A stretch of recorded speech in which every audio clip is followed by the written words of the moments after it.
لیسنینگ آزمون کامپیوتری و پیپر بیسد با هم چه فرقی میکنه؟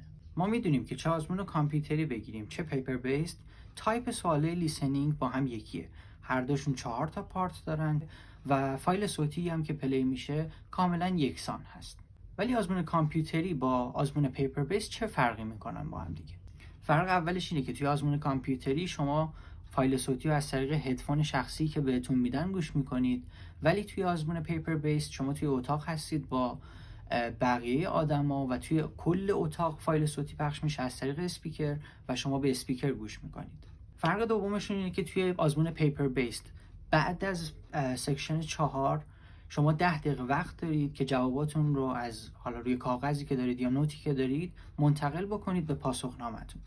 ولی این 10 دقیقه زمان رو توی آزمون کامپیوتری ندارید. یعنی بعد از سکشن 4 که تموم میشه شما باید جواباتون رو بفرستید همون لحظه و جواباتون رو در حین این که دارید آدیو فایل رو گوش میکنید همون لحظه توی صفحه کامپیوتر وارد بکنید.